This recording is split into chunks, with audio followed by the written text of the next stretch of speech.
Hello प्यारे बच्चों, अब हम लोग आपके विज्ञान के एक महत्वपूर्ण विषय जो रसायन शास्त्र कहा जाता है, इससे आपके परीक्षा में अच्छे खासे प्रश्न रहेंगे और कुछ इन महत्वपूर्ण टॉपिक्स को हमने नोट कर दिया है। इसी टॉपिक से मिलता जुलता सवाल होता है आपके तीनों कक्षाओं के सिलेबस से, यह निकालकर 6, 7 और 8 को निकालकर हमने एक नोट कर दिया है कि इस अनुसार हम लोग पढ़ेंगे और रसायन शास्त्र से जुड़े जो भी सवाल आएंगे वो इसमें कवर हो जाएंगे। ठीक है ना। महत्वपूर्ण सारी बातें इतने में ही कवर कर ली जाएगी और अन्य चीजें भी आपको बताई गई हैं, वो सामान्य चीजें हैं, उसके बारे में हम लोग ज्यादा डिस्कशन नहीं करेंगे। जो महत्वपूर्ण विषय है, जो समझने लायक है, उसको हम लोग डिस्कस कर लिया जाएगा। तो सबसे पहला जो है जिस पर हम लोग चर्चा नहीं करेंगे, दैनिक जीवन का विज्ञान कक्षा 6 का है। उसके बाद विज्ञान एवं प्रौद्योगिकी या मानव और प्रौद्योगिकी करके 6, 7, 8 में एक एक चैप्टर दिया गया। पहला चैप्टर वो क्या है? पहला चैप्टर बच्चे के अंदर विज्ञान के प्रति जागरूकता, विज्ञान के प्रति उसका क्या लगाव बढ़ाने के लिए एक अध्याय दिया गया है आपकी किताब में। ठीक है ना। जैसे 8 में विज्ञान एवं तकनीकी के क्षेत्र में नवीनतम प्रगति क्या है, 7 में आपके मानव एवं विज्ञान प्रौद्योगिकी क्या है, 6 में दैनिक जीवन में विज्ञान क्या है। दैनिक जीवन में विज्ञान का मतलब यह होता है, दैनिक जीवन में हम बीमार पड़ते हैं, तो हम बीमार पड़ते हैं तो क्यों पड़ा, अगर बीमार पड़ा तो उसका इलाज भी होता है। दैनिक जीवन में हम रोज फसल उगाते हैं, खेती करते हैं, तो खेती करने में हम किस उपकरण का प्रयोग कर रहे हैं। साइंस ने अब नए नए क्या उपकरण बना दिए हैं। दैनिक जीवन में हम डेली स्नान करते हैं, स्नान करते हैं तो जल यूज करते हैं, जल क्या है इसके बारे में जाने। दैनिक जीवन में हम सांस लेते हैं, पर्यावरण क्या है जान लिया। ठीक है। कृषि किया, उपकरण का इस्तेमाल किया, यही सब क्या है? दैनिक जीवन का विज्ञान है। दैनिक जीवन के विज्ञान में हम अपने काम को आसान करने के लिए कौन कौन से ऐसी युक्तियों का इस्तेमाल करते हैं, वही इसमें पढ़ना है।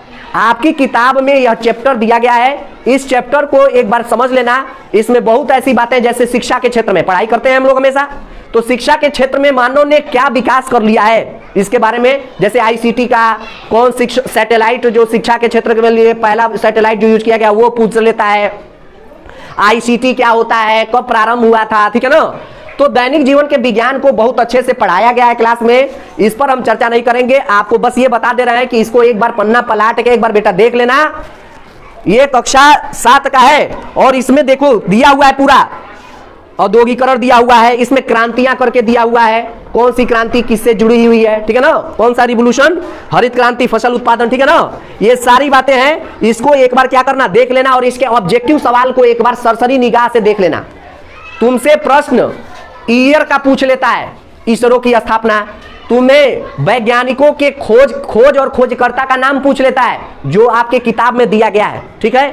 ये मास्टर अलग, इसमें कुछ नहीं है, ये सारा क्या है, याद करने का चीज है। इसमें कुछ भी, जैसे पौधों की संवेदनशीलता पर किसने रिसर्च किया, जगदीश चंद्र बसु साहब ने किया, न्यूटन साहब ने क्या किया, तो आइंस्टीन साहब ने क्या किया, ये सारी बातें किताब में दिया हुआ है, इसको पढ़ लेना। कौन सी क्रांति, श्वेत क्रांति, दुग्ध क्रांति, ठीक है ना, फ्लड रिवोल्यूशन, हरित क्रांति, PC culture, AC culture, BT culture, ये सारी चीजें पूछा जाता है, इस पर चर्चा किया भी गया है। ठीक है ना। तो इसमें हम नहीं पढ़ाएंगे, यह सामान्य सा है, पन्ना पलाटो आंसर पाओ, कोई दिक्कत इसमें पढ़ाने की जरूरत नहीं है ना। एक बार कभी भी बैठोगे तो 1, 2, 3 कर लोगे, इसमें कुछ भी नहीं है। ये जो पूछा जाएगा तुम कर भी लोगे। पूछा जाता है कि एपीजे अब्दुल कलाम को किस नाम से जाना जाता है। ठीक है, ये सब पूछा जाता है, तो इसको तैयार रखो। अब आते हैं अगला जो होगा, पदार्थ की संरचना। वास्तव में हमारा जो आरंभ होगा वो पदार्थ एवं पदार्थ की संरचना से ही होगा, जिस पर हम पहले भी कभी चर्चा किए हुए हैं, इस पर ज्यादा समय नहीं लगेगा। कोई भी पदार्थ किससे बना हुआ है, अणु से। किससे बना हुआ है, और कोई भी पदार्थ स्थान घेरती है। कोई पूछ दे कि वह पदार्थ क्या होती है, तो जो स्थान घेरती है, जिसका क्या होगा, आकार होगा, आयतन होगा और स्थान घेरे, वो क्या है, पदार्थ है। पदार्थ किससे बना हुआ है, अणुओं से। अणु किससे बना हुआ है, परमाणु से। परमाणु किससे बना हुआ है, मूल कण से। बस इतना जान लेना है, इसमें कुछ नहीं है। ठीक है ना। तो पदार्थ बताने की जरूरत है, इससे प्रश्न आएगा ही नहीं बेटा। पदार्थ किससे बना है, पदार्थ होता क्या है, जो स्थान घेरता है, और जो स्थान घेरता है यानी कि उसमें लंबाई चौड़ाई ऊंचाई जरूर होगा, तभी तो स्थान घेर रही है, तो बताने की जरूरत नहीं है। अब पदार्थ हो गया। अब पदार्थ किससे बना है, अणु से। अणु किससे बना है, परमाणु से। परमाणु किससे बना है, मूल कण से। मूल कण क्या होते हैं, इलेक्ट्रॉन, प्रोटॉन और न्यूट्रॉन। अब इसमें चार्जेस क्या होते हैं, ये परमाणु संरचना में जब आया जाएगा तो परमाणु तो पढ़ना ही है। तो पदार्थ हम बताएंगे नहीं, पदार्थ वस्तुएं पदार्थ से बनी होती हैं। एक बात याद रखना, जैसे पूछे ना पूछे, अगर हो सकता है पूछ ले, लोहा क्या है? पदार्थ है। लोहा क्या है? पदार्थ है। लेकिन कोई कहे कि हथौड़ा क्या है? वस्तु है। क्या है बेटा? जिसमें कौन कौन सा पदार्थ इस्तेमाल हुआ है? लोहा और लकड़ी। कह दे कुल्हाड़ी, कुल्हाड़ी बोल दे तो वस्तु है जिसमें कौन कौन से पदार्थ इस्तेमाल हुए हैं। समझा गया? समझा गया? पदार्थ क्या होता है, वस्तु क्या होता है? वस्तु पदार्थों के द्वारा बनाए जाते हैं और पदार्थ जो स्थान घेरते हैं और वह अणुओं से मिलकर बने होते हैं। और अणु हमारा परमाणु से बना होता है और परमाणु किससे बने होते हैं? मूल कण से। और इसी में अब चौथा एक मूल कण खोजा गया है, बताया जाएगा। गॉड पार्टिकल उसको बोला जाता है। क्या बोला जाता है? गॉड पार्टिकल रिसर्च हो रहा है। गॉड पार्टिकल इसे बोला जाता है मेशान। क्या बोला जाता है? मेशान। गॉड पार्टिकल बोला जाता है इसको। ठीक है, तो पदार्थ समझ में आ गया, पढ़ाने की जरूरत नहीं है। अब आते हैं पदार्थ की अवस्था। तो मेरे बच्चों, आपको मैंने बताया है, इसमें मैं नहीं बताऊंगा। पदार्थ की जो अवस्था है, पदार्थ में भौतिक अवस्था भी है और रासायनिक अवस्था भी। पदार्थों का डिवीजन भौतिक आधार पर भी किया जाता है और उसके अंदर क्या है, कोई पदार्थ किस प्रकार से केमिकली बना हुआ है, उस आधार पर भी हम उसका डिवाइड करते हैं। जैसे हम कह दे कि तुम दोनों खड़े हो जाओ, सिमरन और ये, हम कह दे दोनों में भौतिक आधार पे बताओ दोनों में क्या बदलाव है। दोनों में अंतर है, एक छोटी और एक, ये बाहरी ढांचा है, एक थोड़ा गोला है और एक चपटा है, एक थोड़ा गोरा है और एक थोड़ा, अब काला काला कौन होता है यार, सांवला है बोलो। एक थोड़ा बाल ऐसे की है, वो बाल ऐसे पहनी है। अब इंटरनली आते हैं, अब रासायनिक आधार पे आते हैं, मतलब रासायनिक केमिकली आते हैं। तो इसके अंदर केमिकल ज्यादा तैयार हो रहे हैं, मोटी हो रही है, उसके अंदर केमिकल कम तैयार हो रहे हैं, क्या हो रही है, वो अंदर की बायोलॉजिकली है ना, खाना वो अधिक खा रही है तो भाई वो ज्यादा मोटी होगी, वो खाना नहीं खा रही है तो क्या होगी, पतली हो जाएगी। अब दिमाग पर आते हैं, दिमाग बाहरी चीज नहीं है, दिमाग क्या है, आंतरिक है, अंदर है। ये दिमाग में थोड़ा तेज है, ये दिमाग में थोड़ा कमजोर है। केमिकली मतलब आंतरिक संरचना, अब बाह्य मतलब भौतिक संरचना। भौतिक मतलब जिसे छू सकते हैं, अब इसका दिमाग तो नहीं छू सकते, इसका सर छू सकता हूं, इसका दिमाग, अगर दिमाग छूते तो क्या करते हैं, नट बोल्ट लाते, कस देते, लो बेटा आओ पढ़ो एनएमएस पास। तो रासायनिक संरचना में, रासायनिक संरचना क्या है, आंतरिक है, और भौतिक संरचना बाह्य है, इसे देखा जा सकता है। तो कुछ वस्तुओं को बाहरी अवस्था के आधार पर बांट दिया गया है, उसको भौतिक आधार, कुछ को रासायनिक, कुछ कार्बन से बना है, कुछ नाइट्रोजन से बना है, कुछ से बना है ना। तो रासायनिक आधार पे जो वस्तुएं बनी है उन्हें रासायनिक आधार पे बदलाव किया जाता है और कुछ भौतिक आधार पे। तो भौतिक आधार पे ही पदार्थों का जो वर्गीकरण किया जाता है, पदार्थ की अवस्था, भौतिक आधार पे पदार्थ को 3 भागों में बांटा गया। पदार्थ मतलब द्रव्य, पदार्थ मतलब बेटा द्रव्य, द्रव्य मतलब मैटर, द्रव्य मतलब द्रव नहीं, द्रव्य, द्रव नहीं द्रव्य, मैटर। 3 तरह के होते हैं, ठोस, द्रव, गैस, ठोस, द्रव, गैस, ठीक है ना। अब बेटा तुमसे यही पूछेगा, कह देगा पदार्थ की 3 अवस्थाएं हैं, कितनी, ठोस, द्रव, अरे यार कुछ नहीं जानना है। ठोस में क्या होता है, पदार्थ के अणु पास होते हैं, द्रव में ठोस की अपेक्षा थोड़े दूर होते हैं, और गैस में द्रव की अपेक्षा दूर होते हैं। बहुत दूर दूर मत बोलना यार, लॉजिकली बात किया करो। अगर बहुत दूर, खुद दूर दूर होते तो मतलब क्या है, किसकी अपेक्षा, द्रव की अपेक्षा थोड़े दूर दूर होते हैं। किसी से कंपेयर करना जरूरी है तभी उसको परिभाषित किया जा सकता है। जैसे बताया था ना, बल की परिभाषा के लिए एक्सेलरेशन की परिभाषा देना जरूरी था, एक्सेलरेशन की परिभाषा के लिए वेलोसिटी की परिभाषा देना जरूरी था, अब वेलोसिटी की परिभाषा के लिए डिस्प्लेसमेंट का डेफिनेशन देना जरूरी था, और डिस्प्लेसमेंट की परिभाषा देने के लिए दूरी, डिस्प्लेसमेंट की परिभाषा देने के लिए हमने क्या किया, एक लंबाई की परिभाषा देना जरूरी है ना, लंबाई सबसे न्यूनतम है, इसलिए हमने कह दिया है कि हर एक विषय का आरंभ अज्ञात से हुआ है। जैसे गणित में सब कुछ पढ़ते हो, भाग सब पढ़ते हो, मिश्रधन पढ़ लिया, लेकिन कोई ये नहीं बताएगा संख्या आया कहां से, लेकिन सब कुछ आरंभ कहां से हुआ है, संख्या से। अब कहोगे कि नहीं नहीं नहीं नहीं संख्या बताइए कहां से आया, क्यों ये एक के है, तो मास्टर कहेगा भैया पैर छू रहे हैं, एक बस होता है जान लो, एक। तो लोग बड़ा प्रश्न करते हैं कि भगवान है नहीं, भगवान है नहीं। अरे यार भगवान को एक्सप्लेन नहीं कर सकते, वो क्रिएटर है, क्या है, उसके बाद ही सब कुछ है, ठीक है ना, उसके बाद ही सब कुछ है। और ये इंसान विज्ञान की खोज ही क्या किया है, एक अज्ञात से चालू किया और खुद को आता है कि भगवान कुछ नहीं होता है, एवरीथिंग इज गॉड। हम पढ़ रहे हैं, हम पढ़ा रहे हैं, लेकिन हम भी कह रहे हैं एवरीथिंग इज गॉड, ठीक है। लेकिन कब, जब तुम ज्ञान की सर्वोच्चता को जब प्राप्त कर ले जाओगे तब यह मानोगे कि यस एवरीथिंग इज गॉड। कोई बट्टा दिक्कत, कंपेयर। अब क्या कहा जाएगा, ठोस का क्या होता है, आकार, आकार और आयतन निश्चित होता है। आकार और आयतन, ये ट्रिक करके बताया था ना, आकार निश्चित होता है और आयतन निश्चित होता है। द्रव का क्या होता है, आकार अनिश्चित होगा, आकार अनिश्चित होगा, लेकिन आयतन क्या होगा, निश्चित होगा। नो इसका आकार निश्चित होता है, नो इसका, इस आधार पे कंपेयर कर लेता है। ये पूछ देता है विकल्प में कि निम्न में से बताइए आयतन और आकार किसका निश्चित होता है, ठोस, द्रव, गैस, तीनों। तो क्या बताओगे, गैस का सब कुछ अनिश्चित होता है। समझ आया, ये ट्रिक लगाए हैं, सही सही, गलत सही, गलत गलत, बढ़िया है ना। अब उसके बाद तुमसे क्या पूछ दिया जाता है बेटा, ये पूछ दिया जाता है बताओ ध्वनि की चाल सबसे अधिक किसमें होगी, तो ध्वनि की चाल सबसे अधिक ठोस में होती है, उसके बाद द्रव में, उसके बाद, क्योंकि ध्वनि को कौन लेकर जाएगा, पार्टिकल्स, कौन लेकर जाएगा, परमाणु लेकर जाएंगे ना। तो जिसके परमाणु पास पास होंगे वो लोग जल्दी स्थानांतरित करेंगे ना। मैंने मान लो एक छटा मारा, अब तुमसे बहुत दूर है तो उसको मारने के लिए तुम्हें ऐसे झुकना पड़ेगा ना, क्यों, तुम्हें जाना पड़ेगा ना। लेकिन पास पास होगा तो तुम, जैसे ईटा देखते हो ना, घर बनता है तो एक ईटा इसे दिया, जैसे मनरेगा में जो काम करते हैं लोग तो बोझ के नहीं ले जाते हैं, क्या करते हैं, लाइन से खड़े हो जाते हैं, मट्टी निकाला, भरा, इसको दिया, वो उसको दिया, वो उसको दिया, और सीधे सड़क पर चला जाता है। कहां से, पोखरी से सड़क पर माटी चला जाता है। इसी को कहा जाता है स्थानांतरण। क्या कहा जाता है, कोई दिक्कत। तो ठोस, द्रव, गैस बताने की जरूरत है क्या बेटा, पदार्थ की अवस्था में बताया हूं ना, इसमें कहीं गलती करोगे वो तीनों को सबले उठाएगा, बस यही समझ में आ गया। पदार्थ की अवस्था और पदार्थ की जो अवस्था है उसमें कौन कौन आयतन और आकार कैसा होता है, निश्चित होता है, अनिश्चित होता है। तो सही का मतलब निश्चित है, गलत का मतलब अनिश्चित, मतलब डिफाइन नहीं है, कुछ भी हो सकता है। जैसे पानी की एग्जांपल ले लेते हैं, मैंने कहा 1 लीटर पानी बाल्टी में डालो, बाल्टी में डाले इतने आया। मैंने कहा 1 लीटर पानी, 1 लीटर पानी एक बोतल में डालो, पता चला बोतल भर गया। मैंने कहा 1 लीटर पानी गिलास में डालो, सर जी भर गया, गिर रहा है। ये गिलास तो आधा लीटर का होता है ना, तो क्या हो गया, आयतन तो 1 लीटर है, लेकिन आकार क्या हो गया, एकदम चपटा हो गया, एक में एकदम फुल हो गया है, एक में गिर रहा है। कहते पानी बिछा दो तो पता चला 1 लीटर पानी पूरा जल बुझ गया, ठीक है। तो इसीलिए उसका आकार, आकार मतलब ढांचा, आकार मतलब ढांचा, इसमें पानी का आकार ऐसा है, इसमें पानी का आकार ऐसा है, आप पसार दिए तो बहुत बड़ा हो गया ना, लेकिन आयतन में 1 लीटर है। समझ आ गया बेटा। तो आकार आयतन के आधार पे और ध्वनि के आधार पे पूछ लिया जाता है। और देखो पदार्थ की अवस्था और पदार्थों का पृथक्करण, ये थोड़ा बाद में देखा। अब देखो बेटा, और पदार्थ की कुछ ऐसी भी संरचनाएं हैं, ऐसे भी कुछ गुणधर्म है जिसके आधार पे पूछ लिया जाता है। जैसे हम बताएंगे नहीं, तुम लोग सब जानते हो। पदार्थ पूछ लिया जाता है कि बताइए पारदर्शी, अल्प पारदर्शी, अपारदर्शी, तो बता दोगे।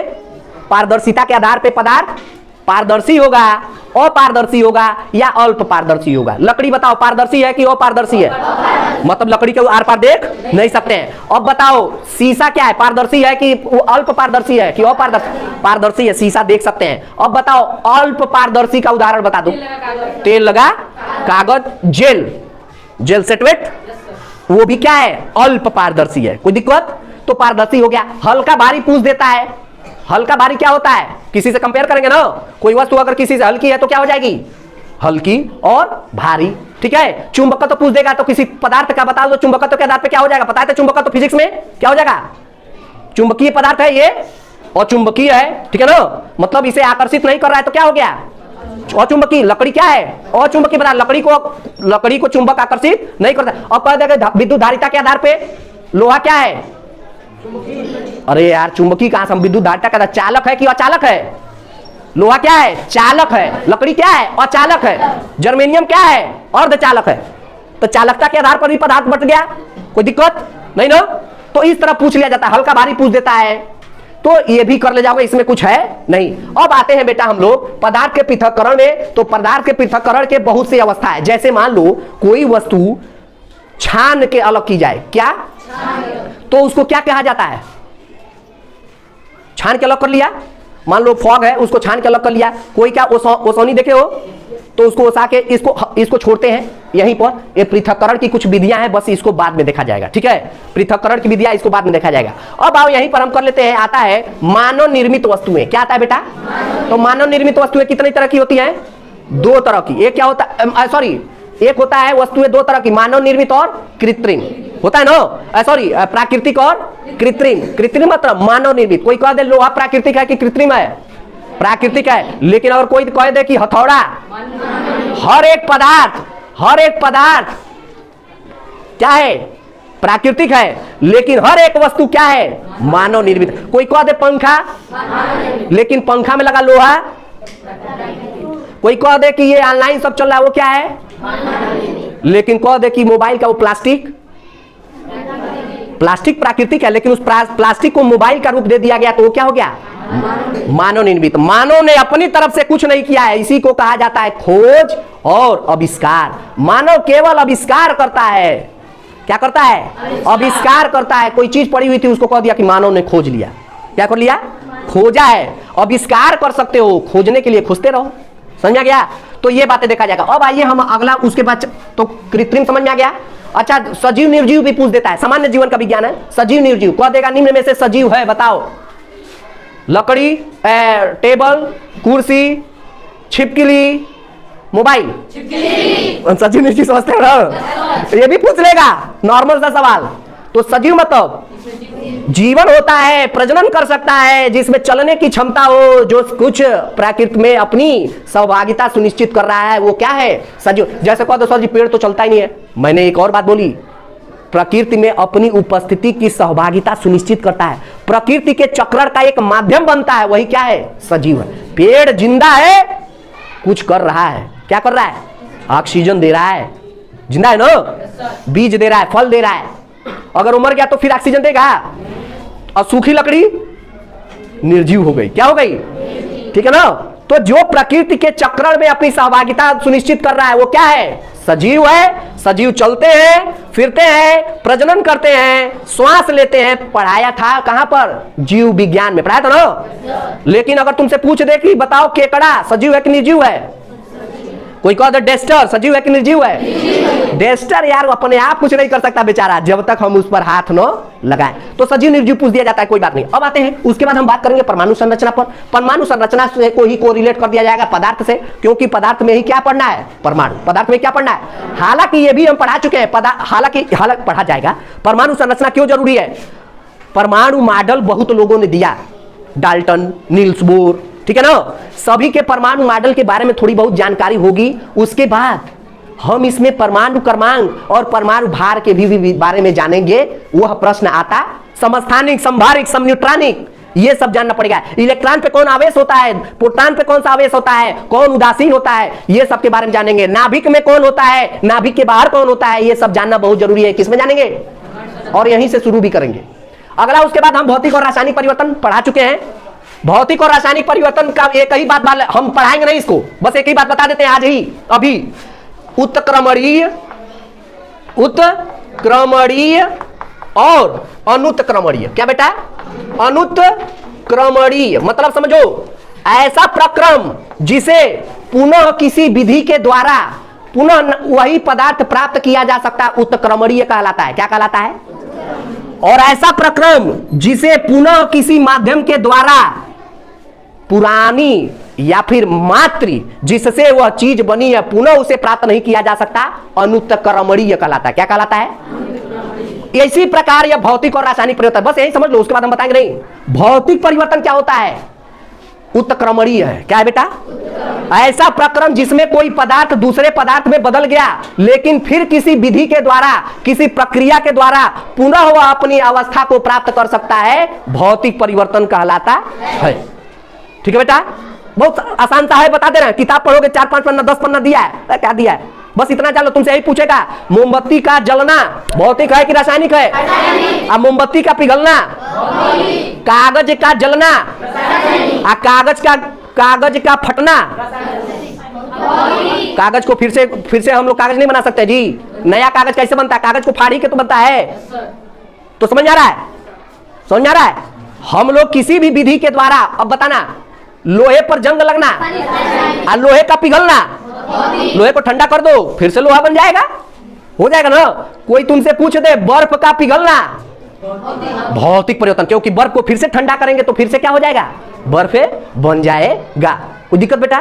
कोई दिक्कत? तो भौतिक और रासायनिक परिवर्तन पढ़ाएंगे जो तो है। कहीं भी तुमसे अब जंग लग गया तो भाई कुछ भी कर लो, अब वो फिर से लोहा नहीं बन सकता। ठीक है ना? तुमसे ये पूछ दिया जाए कि जंग लगा लोहा भारी हो जाएगा कि हल्का हो जाएगा? क्यों? ऑक्सीकरण हो गया है। क्या हो गया है? ऑक्सीकरण हो गया है। और किसी पर जंग लगने के लिए, जंग को इंग्लिश में कोरूजन बोलते हैं, जंग लगने के लिए उस पर शरद लेपन किया जाता है। क्या किया जाता है? शरद लेपन कहा जाता है उसको, ठीक है। उस पर क्या किया जाता है? पेंट करना। क्या कहता है? शरद लेपन, ठीक है। उत्क्रमणी समझ में आया? इसको भी पढ़ाने की जरूरत नहीं है। अब आते हैं प्लास्टिक। तो प्लास्टिक को बताते हैं, प्लास्टिक भी तुम्हें पढ़ा चुका है मैं। क्या? थर्मोसेटिंग और थर्मोप्लास्टिक। थर्मोसेटिंग मतलब एक बार सेट हो गया फिर दोबारा सेटिंग हो गया, खत्म, अब नहीं। और थर्मोप्लास्टिक फिर से पुनर्चक्रण द्वारा प्राप्त किया जा सकता है। पुनर्चक्रण, पुनर्चक्रण, पुनर्चक्रण, पुनर्चक्रण, सुनो ना। पुनः उसे क्या किया जा सकता है? रिसाइकल करके पुनः उसे क्या किया जा सकता है? प्राप्त किया जा सकता है। जैसे बोतल, बोतल क्या है? सॉरी, प्लास्टिक पढ़ रहे हैं ना। तो प्लास्टिक में कुछ ऐसी प्लास्टिक होती है जैसे पॉलीथीन है, इसका रिसाइकल संभव नहीं है। लेकिन कौन से प्लास्टिक जो बहुत पतले पतले हैं, जो तुम्हें झिल्लियां इस्तेमाल करते हो, उसका रिसाइकल संभव नहीं होता है बेटा। इसीलिए यह सिंगल यूज प्लास्टिक को ना बैन किया जा रहा है। और कुछ प्लास्टिक ऐसे होते हैं जैसे चिप्स जो खाते हो, उस प्लास्टिक से पुनः प्लास्टिक बनाया जा सकता है। कुर्सी है ना, इस प्लास्टिक से पुनः प्लास्टिक बनाया। बाल्टी है, इस प्लास्टिक को जो भी कबाड़ी वाला जिसे खरीद लेता है, समझो उसका साइकिल हो जाएगा, और जो नहीं खरीदता उसका रिसाइकल नहीं होगा। तो प्लास्टिक पढ़ाने की जरूरत है। थर्मोप्लास्टिक और याद रखना थर्मोसेटिंग, सेटिंग हो गया, अब उसे दोबारा फिर से प्राप्त पूछ लिया जाएगा। ऐसा प्लास्टिक जिसका एक बार प्रयोग होने के बाद पुनः दूसरी बार प्रयोग नहीं किया जा सकता, क्या कहलाता है? थर्मोसेटिंग। थर्मोसेटिंग एक बार यूज हो गया फिर दोबारा यूज सेट हो गया। क्या हो गया? सेट हो गया, अब नहीं होगा। और थर्मोप्लास्टिक दोबारा हो सकता है। तो थर्मोप्लास्टिक प्लास्टिक पढ़ाने की जरूरत है क्या है? प्लास्टिक के प्रकार पढ़ लोगे, कोई दिक्कत नहीं है। कांच बेटा, कांच भी बताया गया है। कांच के कितने प्रकार है? साधारण कांच, मृदु कांच, फिलंट कांच, सब है ना, सब है ना। तो उसका फार्मूला है, उस फार्मूला किताब में दिया हुआ है। और कौन से कांच में कौन सा रंग किसके वजह से आएगा, कांच में कौन सा रंग किसके वजह से आएगा, ये आपकी किताब में दिया है। क्या पढ़ाने की जरूरत है बताओ? साधारण कांच का सूत्र जानते हो बेटा? पिछली बार मतलब 2022 के एनएमएस में पूछा था साधारण कांच का सूत्र, बता लोगे? बता लोगे ना? किताब में है, चलो पढ़ा देंगे। कांच, ठीक है, कांच आता है। साधारण कांच, मृदु कांच और फिलंट कांच। अब आते हैं रेसे। तो रेसे बताने की जरूरत है क्या? प्राकृतिक रेसे और कृत्रिम रेसे। प्राकृतिक रेसे के उदाहरण, ठीक है, कृत्रिम रेसे नायलॉन, पॉलिस्टर, टेफ्लॉन, ये सब क्या है? कोई दिक्कत? ये पूछा जाता है, तो रेसे हमने इसीलिए ऐड कर लिया, ठीक है। कांच वाला पोर्शन छोड़ना नहीं तुम लोग, कांच वाला पूछता है, ठीक है। अब आइए हम उसके बाद हम चर्चा करेंगे खनिज और धातु। तो इसको भी लिखवा देंगे, धातु अधातु। धातु क्या होता है बस समझ लो। धातु अधातु और उपधातु क्या होता है, इस पोर्शन को किया जाएगा। प्लास्टिक छोड़ देना, कांच किया जाए कि छोड़ दिया जाए? पढ़ा जाए? चलो ठीक है, कांच पढ़ लेंगे, रेसे नहीं पढ़ेंगे, चलो ठीक है। तो खनिज और धातु कराएंगे, अधातु अधातु। धातु क्या होता है? विलयन करा देंगे। यौगिक क्या होता है? अम्ल क्षार लवण क्या होता है, ये कराएंगे, हालांकि पढ़ाए।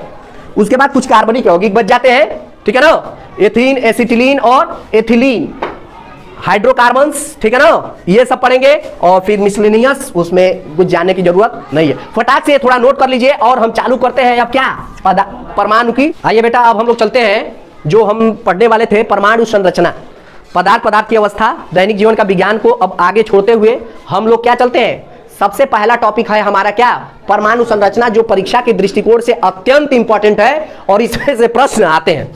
परमाणु संरचना को पढ़ने के लिए हम लोग परमाणु संरचना पर विभिन्न वैज्ञानिकों ने अपने मत दिए। परमाणु की संरचना, एक पदार्थ क्या है, अणु से बना है। क्या बना है बेटा? अणु से बना है। अणु किससे बना है? परमाणुओं से बना है। और परमाणु के भीतर जब देखा गया तो हमें मूलकण दिखाई दिए।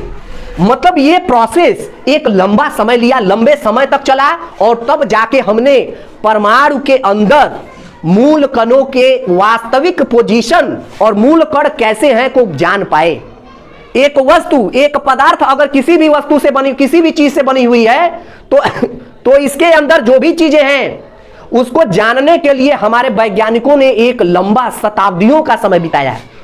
इतना आसानी से हम लोग नहीं जान सके। एक लंबे समय, लंबी खोज के बाद हम बता पाए कि एक पदार्थ अणुओं से बना हुआ है, एक वस्तु पदार्थ से बना है, पदार्थ अणु से बना हुआ है, और अणु परमाणु से बना हुआ है, और परमाणु किससे बना है? मूल कणों से बना हुआ है। एक लंबा समय चला। तो परमाणु की संरचना जो है वह सबसे पहला जो प्रयास था इसकी खोज के लिए आदमी जानने का जो इच्छुक हुआ कि क्यों न मैं जानूं कि ये सामान जो बना है इसमें है क्या। तो इन्होंने ऐसे ही प्रयास किया। तो परमाणु संरचना की पहली खोज का जो श्रेय जाता है थॉमसन को जाता है। किसको जाता है बेटा? थॉमसन को जाता है। थॉमसन साहब ने क्या किया? परमाणु संरचना की खोज के अपने प्रयास में उन्होंने लोगों के सामने मत रखा कि पदार्थ परमाणुओं से बना हुआ है और परमाणु एक तरबूज के आकार का होता है, जिसमें तरबूज के भीतर जो बीज गड़े गए होते हैं वह इलेक्ट्रॉन है, और जिस प्रकार बीज बीच बीच में गड़े होते हैं उसी प्रकार एक परमाणु के भीतर इलेक्ट्रॉन गड़े होते हैं। ध्यान से सुनना। और परत उसकी धनावेशित है, परमाणु की परत है। ठीक है, इलेक्ट्रॉन ऋणावेशित बताया और परमाणु क्या बताया?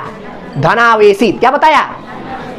उसके बाद देखो, उसके बाद रदरफोर्ड साहब का मत लिया जाता है। रदरफोर्ड साहब ने क्या किया? एक सोने की पतली चादर तैयार की। आपसे पूछा जाए कि सोने की ही क्यों, तो मेरे बच्चों सोने की इतनी पतली चादर बनाई जा सकती है। सोने को देखो, गहना जो होता है ना वो सोने का ही बना है। देखो कितना अच्छा से डिजाइन कर लिया। सोने की परत को क्या किया जा सकता है? सोने की तार इतनी लंबी खींची जा सकती है, इतनी लंबी खींची जा सकती है कि अगर उसका एक क्षेत्र हम निकालें, मान लो ये लंबाई से खींच रहे हैं, तो इस क्षेत्र में केवल 1 से 2 परमाणु ही मिलेंगे।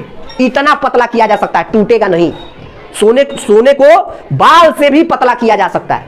समझ में आया? सोना टूटेगा नहीं। उसके केवल 1 या 2 परमाणु ही मिल जाएंगे। और क्या किया? सोने की चादर का इस्तेमाल किया, उसको खूब खींच के पतली चादर का इस्तेमाल किया। और क्या किया? उस पे अल्फा कण का बौछार किया। कोई पूछे कि अल्फा कण क्या होता है, तो हीलियम का नाभिक होता है। क्या होता है बेटा? याद रखना, अल्फा कण का उस पर बौछार किया। कण एक तरह से जान लो, अल्फा होता है, बीटा होता है, गामा होता है। ठीक है, समझ में आया? तो ये आपके जानने की चीज नहीं है, बस ये जान लो। इस पे किस कण का बौछार किया था? अल्फा कण का, जो हीलियम का नाभिक होता है। अल्फा कण का बौछार किया, और बौछार करने के बाद उन्होंने पाया कि कुछ कणे 20,000 अल्फा कण। कितने का अल्फा कण? 20,000, लगभग 20,000 अल्फा कणों का बौछार किया। और उन्होंने पाया कि कुछ जो सीधी रेखा में न जाकर वो क्या हो गई, बहुत तेजी से वो अपना मार्ग बदल ली। कुछ अपने रास्ते से थोड़ा सा बदलाव की, और कुछ तो जो मैंने भेजा वह तुरंत वापस लौट के आ गई। इस निष्कर्ष के आधार पर समझ लेना, याद रखना, जो अल्फा कणों का बौछार किया उन्होंने 3 चीजें पाई। कुछ तो अपने मार्ग से बहुत ज्यादा विचलित हो गए, सीधा भेजा वैसे कट गए, कुछ थोड़ा सा विक्षेपित हुए, और कुछ गए और टकरा के तुरंत आ गए। और इस निष्कर्ष के आधार पर उन्होंने पाया कि किसी भी पदार्थ का जो परमाणु होता है उसका केंद्र होता है वह अत्यंत ठोस होता है। और माना गया कि परमाणु के भीतर उसके सेंटर में केंद्र है, और केंद्र की खोज हुई। कोई कहे कि नाभिक की खोज, नाभिक या केंद्र की खोज किसने की है, किसके मॉडल ने की है, तो किसके मॉडल ने? रदरफोर्ड के मॉडल से उसकी क्या हुई? खोज हुई। अल्फा कणों के बौछार में यह हुआ कि अल्फा कण जो भेजे गए उससे क्या क्या हुआ? परमाणु खोखला है। क्या है? परमाणु एक खोखली संरचना है।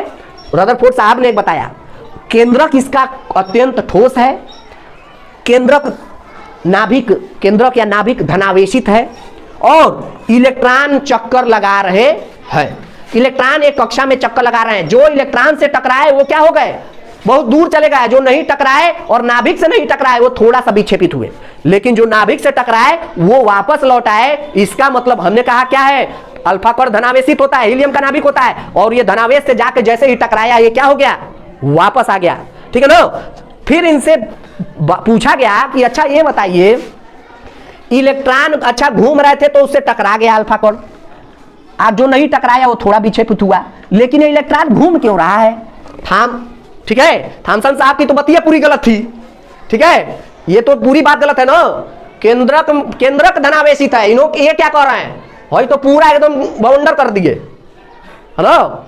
इलेक्ट्रॉन कह रहा है बीच में। इलेक्ट्रॉन परमाणु के बाहरी कक्षाओं में गति करते हैं, ठीक है, तो पहली संकल्पना तो पूरी तरीके से गलत। दूसरी में क्या हुआ, इलेक्ट्रॉन की गति को रदरफोर्ड साहब समझा नहीं पाए, लेकिन नाभिक को पूरी तरीके से ये समझाने में सक्षम रहे। उसके बाद बोर साहब आते हैं, नील्स बोर साहब, और नील्स बोर साहब ने क्या किया, इलेक्ट्रॉनों की गति को बताया कि इलेक्ट्रॉन निर्धारित कक्षा में गति करते रहते हैं एक निश्चित ऊर्जा के साथ, और जैसे ही ऊर्जा को प्राप्त करते हैं वो अगली कक्षा में हस्तांतरित हो जाते हैं, और ये अलग प्रक्रिया है, ये आपसे नहीं पूछा जाएगा। रदरफोर्ड पूछा जाता है, याद रखना। किसकी चद्दर का इस्तेमाल किया था बेटा, और सोने का रासायनिक सूत्र क्या था, ठीक है ना, समझ आया ना, याद रखना। तो ये पूछा जाएगा। और क्या पूछा जाएगा, नाभिक क्या है, धनावेशित है। अब आते हैं कि इस प्रकार से खोज जब हो गई तो एक बस याद कर लेना। अब आते हैं मूल कण पे। हम परमाणु में चले गए, परमाणु के केंद्रक में या नाभिक में क्या है, प्रोटॉन और न्यूट्रॉन है, और बाहरी कक्षा में इलेक्ट्रॉन गति कर रहे हैं।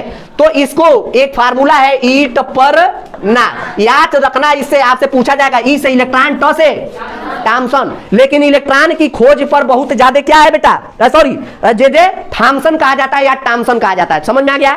तो ईट वाला क्लियर हो गया, थॉमसन साहब ने कर दिया था या थॉमसन साहब ने, ठीक है ना। अब उसके बाद आते हैं किस पर, अब उसके बाद हम लोग आ जाते हैं, अब हम लोग आ जाते हैं किस पर, प्रोटॉन पे। तो प से प्रोटॉन और र से रदरफोर्ड। लेकिन रदरफोर्ड को भी लेकर बहुत ज्यादा लोगों में क्या है, मतभेद है कि कुछ किताबों में प्रोटॉन की खोज का श्रेय रदरफोर्ड को दिया जाता है और कुछ किताबों में इसे गोल्डस्टीन कहा गया है। याद रखना, प्रोटॉन की खोज एक विकल्प में रदरफोर्ड और गोल्डस्टीन नहीं दे सकता है। अगर दे देगा तो तुम रदरफोर्ड ही लगाना, ठीक है।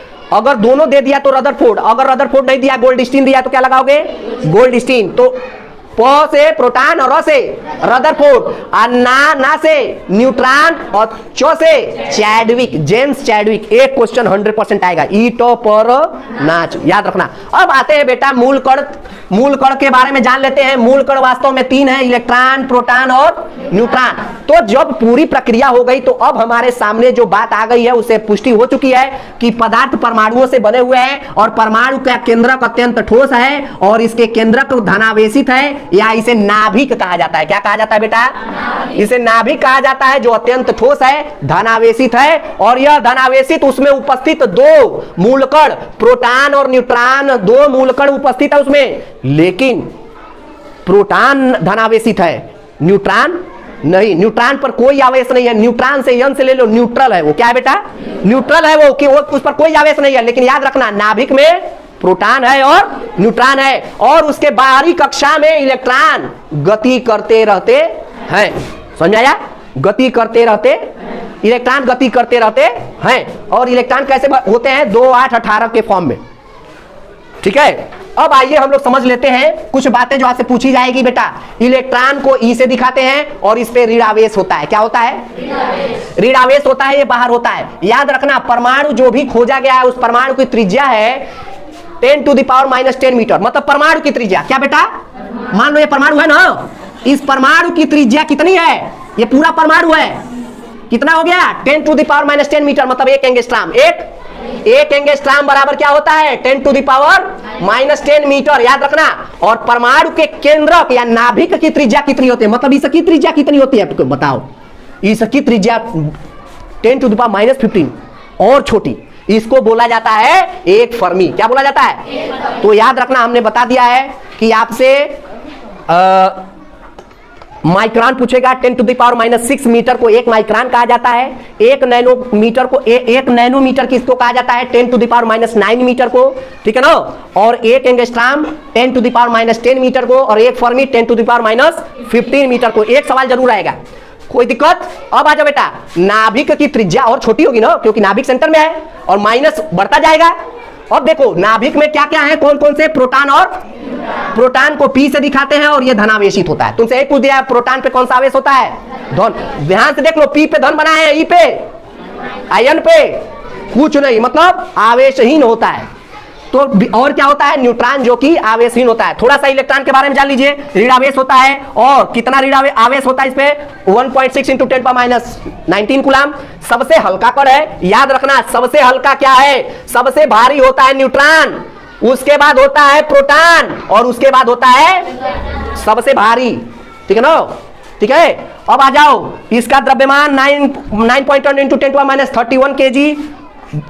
प्रोटॉन की खोज, रदरफोर्ड धनावेश होता है, इलेक्ट्रॉन से भारी होता है और इसका द्रव्यमान इतना है। न्यूट्रॉन आवेशहीन होता है, नाभिक में होता है, आवेश नहीं होता है, जीरो आवेश होता है और सबसे भारी मूल कण है और इसका द्रव्यमान 1.678, थोड़ा सा अधिक है, देखो यह 67 है और यह 678 है, बाकी सब सेम है, ठीक है ना बेटा।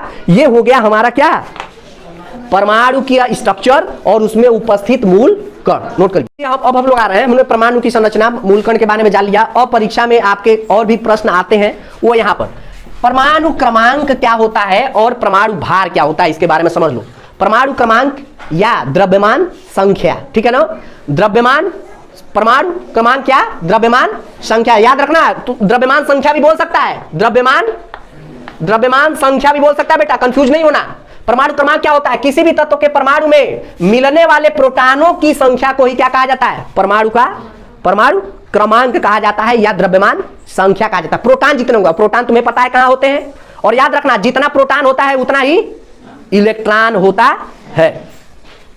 अब आते हैं, तो प्रोटॉनों की संख्या क्या कहलाती है, परमाणु क्रमांक या द्रव्यमान संख्या। परमाणु भार क्या होता है, तत्व के परमाणु में प्रोटॉनों और न्यूट्रॉनों की संख्या को, मतलब परमाणु भार क्या होगा, प्रोटॉन प्लस न्यूट्रॉन, इन दोनों के योग को क्या कहा जाता है, परमाणु भार। क्या कहा जाता है, द्रव्यमान भार या परमाणु। याद हो गया। अब यहाँ पे एग्जांपल समझ लो, कोई अगर एक तत्व मान लो X है, तो इसके नीचे तुम लोग देखते होंगे कि कुछ इस प्रकार दिखाया गया होता है, जैसे 6 कार्बन 14 है ना। तो समझ लो इसमें 6 क्या है, परमाणु क्रमांक है, और 14 क्या है, परमाणु भार है। मतलब ऊपर वाले को परमाणु भार कहा जाता है या द्रव्यमान भार, और नीचे वाले को परमाणु क्रमांक या द्रव्यमान संख्या कहा जाता है। याद रखना, ये कंफ्यूज मत होना। ऊपर वाले को क्योंकि निकालने के लिए आता है, और तुमको बता दे रहे हैं परमाणु भार का मतलब प्रोटॉन प्लस न्यूट्रॉन। देखो इलेक्ट्रॉन की कहीं चर्चा नहीं है, और याद रखना जितना प्रोटॉन उतना ही इलेक्ट्रॉन, जितना प्रोटॉन उतना ही, किसी भी परमाणु में जितना प्रोटॉन होगा उतना ही इलेक्ट्रॉन होगा, लेकिन नाभिक में प्रोटॉन और न्यूट्रॉन मिल के होते हैं, ठीक है। तो याद रखना। और तुम्हें यह भी पता हो गया कि परमाणु क्रमांक को केवल क्या, पी से दिखाते हैं। कोई कह दे कि 6 कार्बन 14 में प्रोटॉन कितने हैं, 6, कौन बताया बेटा, बहुत बढ़िया, कितना है, 6 है। तो इलेक्ट्रॉन कितने हैं, सोचने वाली बात है। अभी हमने बोला कि जितना प्रोटॉन होता है उतना ही इलेक्ट्रॉन होता है, तो अगर प्रोटॉन 6 है तो इलेक्ट्रॉन कितना है, 6।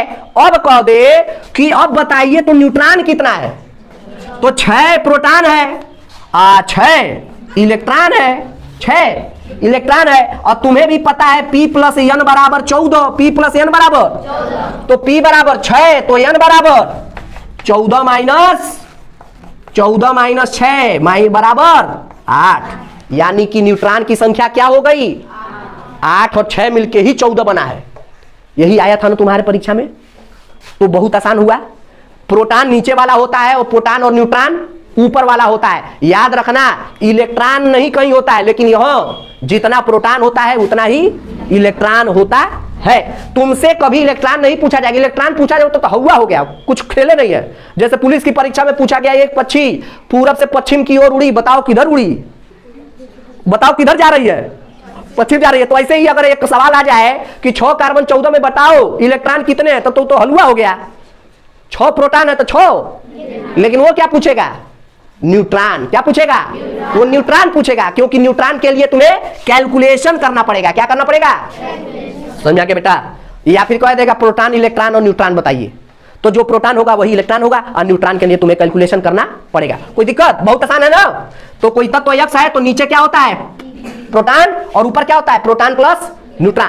अब आते हैं कुछ और महत्वपूर्ण आइसोटोप्स, आइसोबर के बारे में पूछा जाता है, समझ लो। समस्थानिक क्या होता है, समस्थानिक ऐसे तत्व जिनके परमाणु क्रमांक तो समान होते हैं। परमाणु क्रमांक 2 तत्व हो सकता है, एक ही तत्व हो सकता है, एक ही तत्व के समस्थानिक होते हैं वैसे, ठीक है ना। समझो इधर, जिसके परमाणु क्रमांक तो समान होते हैं लेकिन परमाणु भार भिन्न भिन्न होता है, लेकिन परमाणु भार भिन्न भिन्न होता है, ऐसे तत्व को क्या कहा जाता है, समस्थानिक। क्या कहा जाता है, परमाणु क्रमांक समान होगा, परमाणु भार भिन्न भिन्न होता है। पूछ देगा ऐसे तत्व जिनके परमाणु क्रमांक समान होते हैं लेकिन परमाणु भार भिन्न भिन्न होते हैं, बताइए क्या होता है, समस्थानिक, समभारिक, समनिट्रानिक, कोई नहीं, समस्थानिक। नीचे वाला परमाणु क्रमांक है ये समान होता है।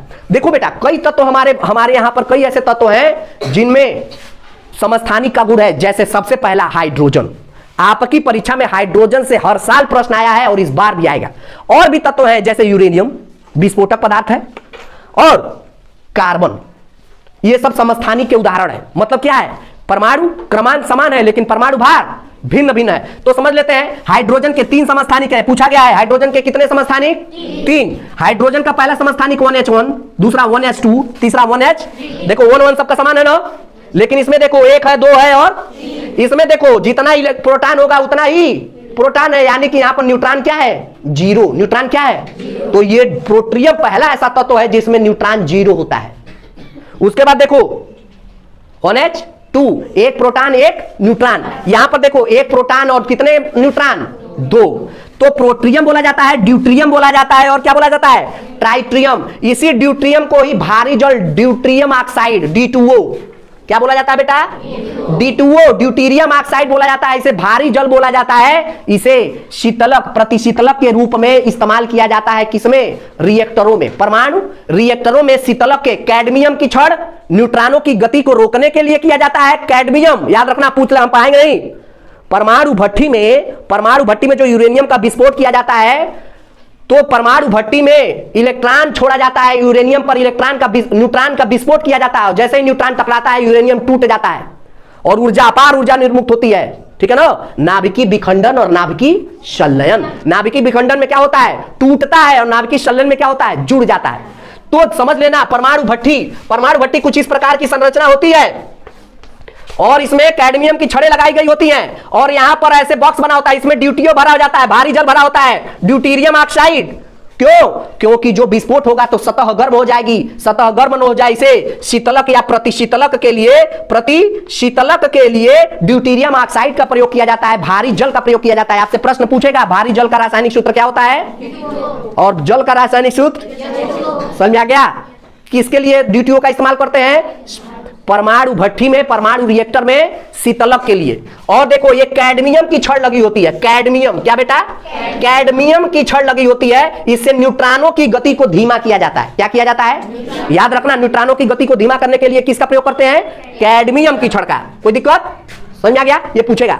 तो यही है प्रोट्रियम 1H1, ड्यूट्रियम 1H2, ट्राइट्रियम 1H3। अब आते हैं संभारिक। संभारिक क्या होता है, परमाणु भार समान होगा, परमाणु क्रमांक भिन्न भिन्न होगा। ठीक है, इसे क्या कहते हैं, संभारिक। उदाहरण क्या हो जाएगा, देखो 6 कार्बन 14, 7 कार्बन 14। देखो दोनों समान है, लेकिन यहां पर देखो प्रोटॉन अलग अलग है, न्यूट्रॉन अलग अलग हो जाएगा। समझ आया, लेकिन देखो ये भी 14, ये भी परमाणु भार दोनों क्या है, समान है, लेकिन परमाणु क्रमांक असमान है। ऐसे ही एक और उदाहरण है, 19 पोटेशियम के 40 और 20 कैल्शियम 40। समझाया, ये भी किसके उदाहरण है, समभारिक के। अब देखो एक और होता है सम न्यूट्रॉनिक। इसमें न्यूट्रॉन समान होते हैं। जैसे इसका एग्जांपल ले लेते हैं, 6 कार्बन 14 और 8 कार्बन 16। 6 proton 8 proton.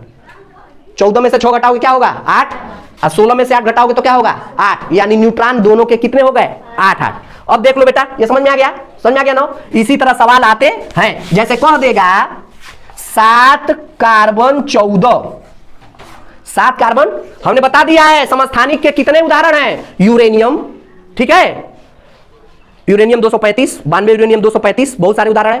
कार्बन भी, कार्बन के 2 समस्थानिक है। कार्बन के कितने समस्थानिक है बेटा, लिख लो, यूरेनियम के 3 समस्थानिक, कार्बन के 2 समस्थानिक, और हाइड्रोजन के कितने समस्थानिक, 3। आपसे हाइड्रोजन पूछता है 7 कार्बन 14 में बताओ न्यूट्रॉन, प्रोटॉन और इलेक्ट्रॉन कितने होंगे, चलो बताओ। इलेक्ट्रॉन, प्रोटॉन और न्यूट्रॉन, कोई जल्दी से बता देगा।